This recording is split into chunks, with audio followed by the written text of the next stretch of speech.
IPO त पर्यो, तर आफूसँग भएको आइपीओ वा शेयरलाई कसरी बेच्ने भनेर थाहा छैन भने यो भिडियो तपाईका लागि। हामी हौ Shrihari securities private limited, Nepal's most reliable stock brokerage, broker number 56।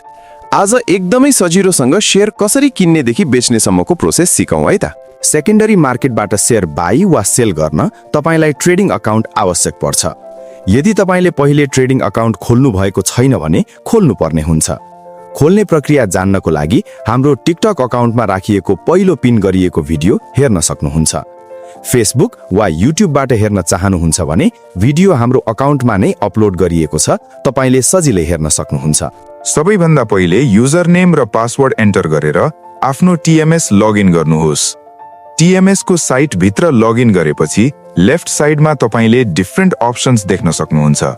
Order म्यानेजमेन्टमा जानुहोस् र बाई सेलमा क्लिक गर्नुहोस्। अहिले तपाईले माथि दायाँपट्टि बाई वा सेलको विकल्प देख्न सक्नुहुन्छ। तपाईले के गर्न चाहनुहुन्छ त्यस अनुसार छान्नुहोस्।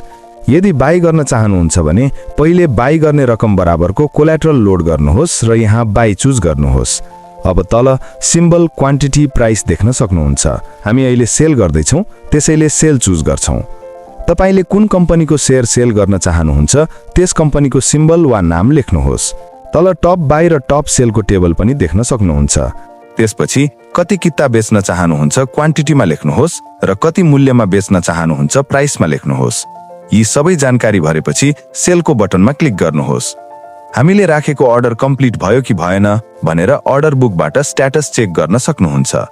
बाईको लागि पनि माथि बाई चुज गरेर यही प्रोसेस फलो गर्न सक्नुहुन्छ। यसरी हामी कुनै पनि कम्पनीको शेयर बाई वा सेल गर्न सकिन्छ। शेयर सेल गरेपछि समयमै इडिआइएस गर्नुपर्ने हुन्छ, नत्र 20% क्लोज आउट पेनाल्टी लाग्छ। इडिआइएस कसरी गर्ने भन्ने फुल प्रोसेसको भिडियो हामीले पहिला नै अपलोड गरिसकेका छौँ, तपाईले हाम्रो त्यस भिडियो हेर्न सक्नुहुन्छ।